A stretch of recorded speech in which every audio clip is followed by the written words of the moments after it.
No niin, kello löi puoli, niin voidaan aloittaa tämän päivän aamun avaus. Tervetuloa kaikille tämän päivän yhteiseen aamunavaukseen. Täytyy sanoa, että tänään teitä on siellä ennätysmäärä. Me ollaan pidetty näitä aamunavauksia säännöllisesti aina muutaman kerran vuodessa ja näin suurta osallistujamäärää ei ole aiemmin ollut ja siitä ollaan kyllä tosi kiitollisia. Laskeskelin just, että teitä on siellä oppilaita kuuntelemassa melkein 4000 kappaletta tänään ympäri Suomen. Ihan tosi hienoa. Sen takia haluankin muistuttaa, että pidätte ne mikrofonit ja kamerat kiinni, niin sallitaan rauha tälle esitykselle ja yhteiselle hetkelle tähän aamuun. Tämä aamunavaus tallennetaan. Laitoin tallennuksen päälle ja se lähetetään se tallenne kaikille ilmoittautuneille jälkikäteen. Eli jos on niin, että jostain syystä pysty katsomaan loppuun tai tapahtuu joku tekninen häikkä ja tiputte linjoilta, niin ei mitään hätää, te pystytte palaamaan tähän sitten jälkikäteen. Kaikki meidän aamunavaukset ladataan ApuChatin YouTubeen. Mutta lämpimästi tervetuloa ihan joka ikiselle siellä. Meillä on tänään tärkeä aihe. Me puhutaan oikeudesta saada apua ajoissa ja oikeudesta tulla kuulluksi. Meidän aamunavauksen otsikko tai teema on tällainen, kun sun huoli on yhtä tärkeä kuin mun huoli. Ja sitä asiaa halutaan alleviivata nimenomaan, että kaikilla lapsilla on oikeus tulla kuulluksi millä tahansa asialla ja aiheella. Tullaan kertomaan yleistä infoa ApuChatista. Mä uskon, että siellä linjoilla on henkilöitä, kenelle ApuChat on entuudestaan tuttu, mutta ajattelen, että tänään varmasti saatte vähän eri näkökulmasta uutta tietoa tästä aiheesta ja asiasta. Ja sitten siellä varmasti on toivottavasti myös niitä, ketkä ei ole koskaan kuullutkaan ApuChatista, niin ei hätää, tänään saatte kaiken tarpeellisen tiedon siihen liittyen. Mun nimi on Jasmin ja mulla on mukana täällä ihana kollega Emmi. Haluatko sieltä huikata moikat? Huomenta kaikille. Emmi olen ja SOS Lapsikylästä. Yes. Siinä varmaan nyt ne tärkeimmät aloitukset, infot tästä aamusta, niin voidaan hypätä suoraan aiheeseen. Emmi, ole hyvä. Kiitoksia paljon. Eli aloitellaan kertomaan vähän, että mikä tämä tämmöinen ApuChat sitten oikein on. Ja kuten Jasmin sanoi, niin osalle tämä voi olla hyvinkin tuttu palvelu entuudestaan, mutta pikkusen avaan kaikille teille yhteisesti, että mikä tämä sitten on ja miten tämä toimii. Eli ApuChat on SOS Lapsikylän ylläpitämä valtakunnallinen keskustelualusta, eli se toimii ihan joka puolella Suomea. Apua auki joka päivä 9-22, eli ihan joka ikinen arkipäivä ja myös viikonloppuisin. Se on anonyymi palvelu, eli apussa voi jutella kertomatta omia tietojaan. Ja alussa kyllä siellä kysytään nimimerkki, ikä, aihe, mistä haluat keskustella, mutta sinne pääsee juttelemaan ilman omien oikeiden tietojen kertomista, eli esimerkiksi ihan nimimerkillä. Apu on tarkoitettu 7-15-vuotiaille lapsille ja keskustelijoina siellä toimii sitten SOS Lapsikylän ammattilaiset ja koulutetut vapaaehtoiset. Ja apu toimii osoitteessa apu.fi ja ihan kaikenlaisilla laitteilla, eli sekä tietokoneella että puhelimella. Seuraavaksi me Jasminin kanssa näytetään teille semmoinen esimerkkikeskustelu, eli minkälaisilla aiheilla apuuseen esimerkiksi voi tulla. Ja tämä on tosiaan esimerkkikeskustelu, eli tämä ei ole kenenkään lapsen oma keskustelu, vaan me pidetään kiinni siitä, että keskustelut pysyy aina anonyymeinä. Mutta me ollaan luotu teille tällainen esimerkki, niin me luetaan teille nyt se tästä. Lapsi sanoo, mä en haluaisi olla enää kotona. Hei, kiva kun tulit ApuChattiin. Tuntuu, että sisarukset saa kaikkea, mutta mua vaan komennellaan. Tosi hyvä, kun tulit juttelemaan tästä tärkeästä aiheesta. Millaisista asioista sua komennellaan? Ihan kaikesta. Tyyliin, että en ole vienyt roskia tai tyhjentänyt pesukonetta, vaikka oikeasti ei ole ollut edes mun vuoro. Olen tosi pahoillani. Varmasti tuntuu epäoikeudenmukaiselta tuo tilanne. Voisitteko te tehdä sellaisen kalenterin, jossa kaikille olisi omat vuorot tietyille päiville?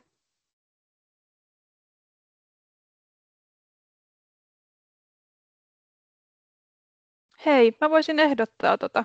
Kiitti.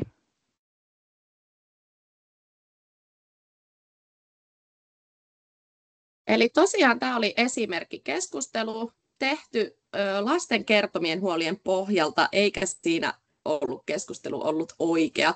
Mutta tässä oli hyvänä esimerkkinä se, että ihan kaikenlaisilla aiheilla sulla on oikeus tulla juttelemaan ja myös kertoa sun muille läheisille aikuisille myös niitä pieniä huolia ja niitä sellaisia arkisia huolia. Mennään seuraavaan diaan.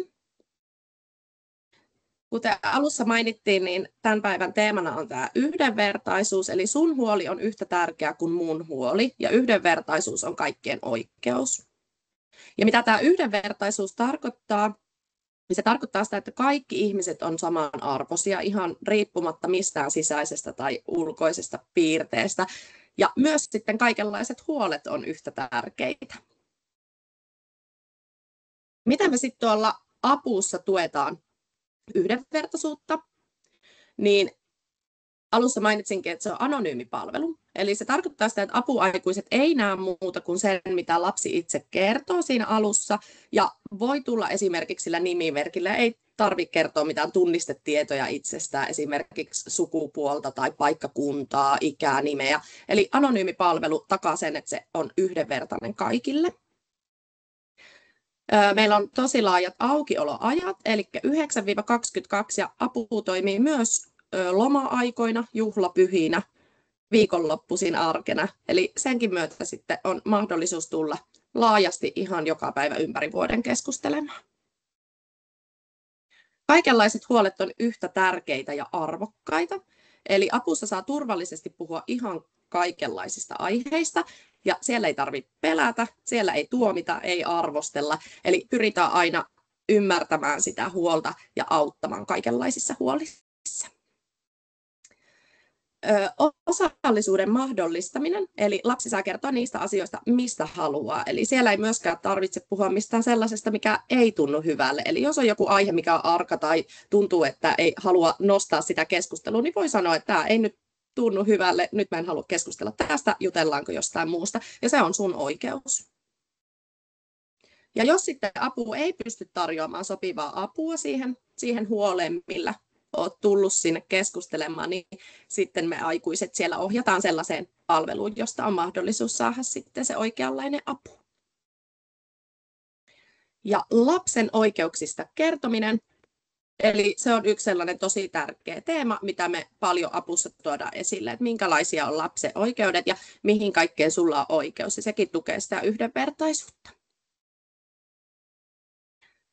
Nyt annan puheenvuoron Jasminille, ja Jasmin kertoo vähän esimerkkejä aiheista, minkälaisilla aiheilla sitten on mahdollisuus tulla juttelemaan.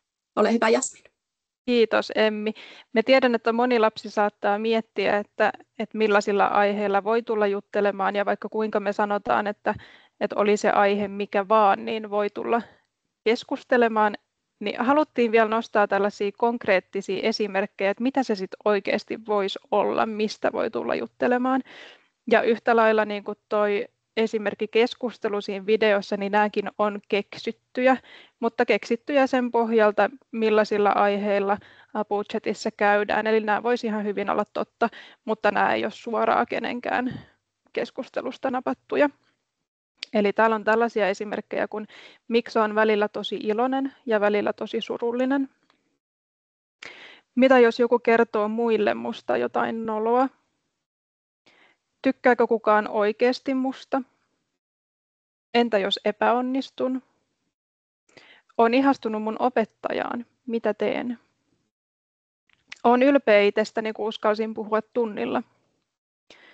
Mun lempisarja loppui ja se harmittaa. Eli näistä esimerkkeistä te huomaatte, että nämä on ihan tosi erilaisia aiheita. Voi ajatella, että joku näistä on isompi ja joku on pienempi, mutta se mitä me halutaan painottaa ja alleviivata on se, että se mikä tuntuu pieneltä toiselle voi olla iso juttu sulle ja se on ihan ok. Eli apuussa ei ikinä arvoteta sitä aihetta tai asiaa, eikä tarvitse koskaan ajatella, että siellä aikuinen ajattelisi tai sanoisi, että miksi sä nyt tällaisella aiheella tulit. Ei missään nimessä, kaikki aiheet ja ajatukset on siellä yhtä tärkeitä ja arvokkaita.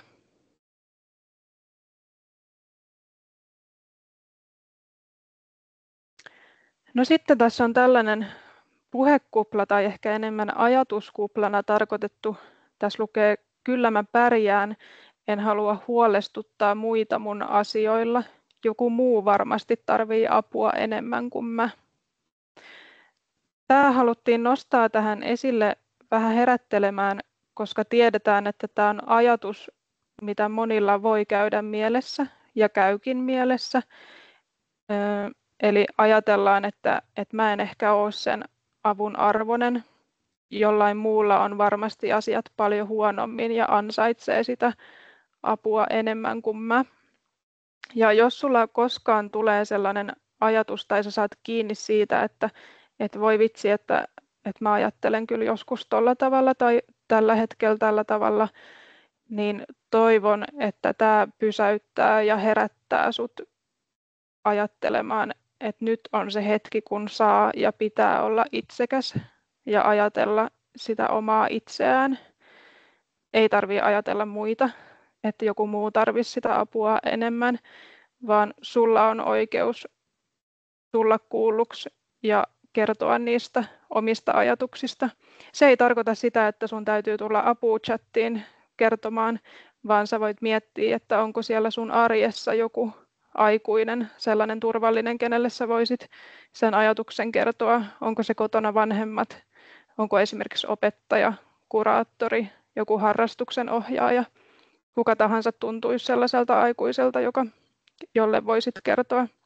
Ja sitten jos on sellainen tilanne, että sä et kasvotusten halua tai pysty sitä puhumaan, niin sitten sä voit miettiä, tai sulle voisi tulla mieleen, että hei, että on olemassa myös toi apu-chat, että siellä kun ei tarvitse kertoa itsestään mitään ja sen asian voi kirjoittaa, niin olisiko se sellainen helpompi ja parempi tai paremmalta tuntuva vaihtoehto, mistä voisi hakea apua. Niin ajatuksena tämä, jos tunnistat tällaisen ajatuksen, niin muista, silloin on oikeus olla itsekäs ja ajatella sitä omaa parasta. No sitten vielä tällaiset vähän niin kuin yhteenvedot tai muistutukset. Me toivotaan, että jos te jotain viette mukananne tästä aamunavauksesta, niin ne olisi näitä ajatuksia. Eli sulla on oikeus tulla kuulluksi ja saada apua. Siitä ollaan paljon tänään puhuttu. Minkään asian kanssa ei tarvitse eikä pidä jäädä yksin. Ja just se sun asia on tärkeä. Muista huomioida ne sun omat tunteet. Ja muista jokaisessa hetkessä, että just sä oot arvokas ja ansaitset apua.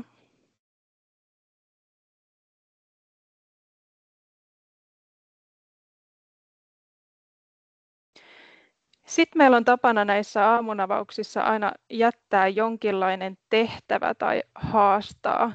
Ja nyt me keksittiin tällainen, että me halutaan haastaa teistä joka ikinen kuulija tulemaan tämän viikon aikana jollain arkisella huolella apu-chattiin. Eli tuutte puhelimella tai tietokoneella tuonne apu.fi-sivustolle. Kerrotte siellä keskustelussa jonkun pienenkin huolen tai aiheen ja lisäätte siihen loppuun tai jossain kohtaa sen keskustelun aikana #aamunavaus. Tai voitte ihan kertoa, että olitte kuulemassa tämän päivän aamun avausta ja haluatte osallistua tähän haasteeseen. Sitten kun teette sen, niin odottakaa vastausta aikuiselta, joka kirjoittaa sulle jonkun tällaisen kannustavan viestin ja tsemppilauseen. Jos tuntuu, että sä sen jälkeen haluat vielä jatkaa sitä keskustelua, ja aihetta, mistä tulit, niin totta kai se keskustelu voi jatkua, mutta saat myös sitten päättää sen siihen kannustavaan viestiin ja jatkaa päivää. Toivotaan, että teistä mahdollisimman moni tämän viikon aikana tarttuu tähän haasteeseen. Tässä oli tiiviisti kaikki meidän aamunavauksen asiat. Nyt toivon, että teillä on aikaa pysähtyä vielä tähän meidän palautelomakkeeseen ja kertoa ajatuksia ja kokemuksia, minkälaisina tämän aamunavauksen koitte. Jos teillä on mahdollisuus opettajan johdolla vastata tuohon kyselyyn tai sitten jos teillä on käytössä omat puhelimet, niin meidän puolesta sekin on sallittua. Eli tuon QR-koodin kautta pääsette vastaamaan. Mä voisin itse asiassa käydä hakemassa vielä linkin ja heittää sen tuohon keskustelukenttään, niin sitäkin kautta pääsee vastaamaan kyselyyn. Jos jotain kysymystä heräsi tämän aamunavauksen aikana, niin aikaa on meidän puolesta myös sen verran, että saa heittää tuonne chattiin kysymystä tai kommenttia.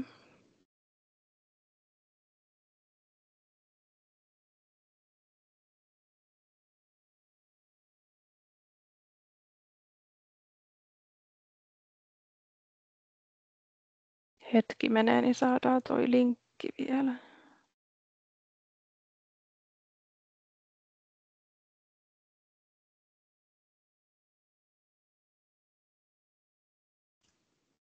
Noin. Siellä on chatissa nyt linkki kyselyyn.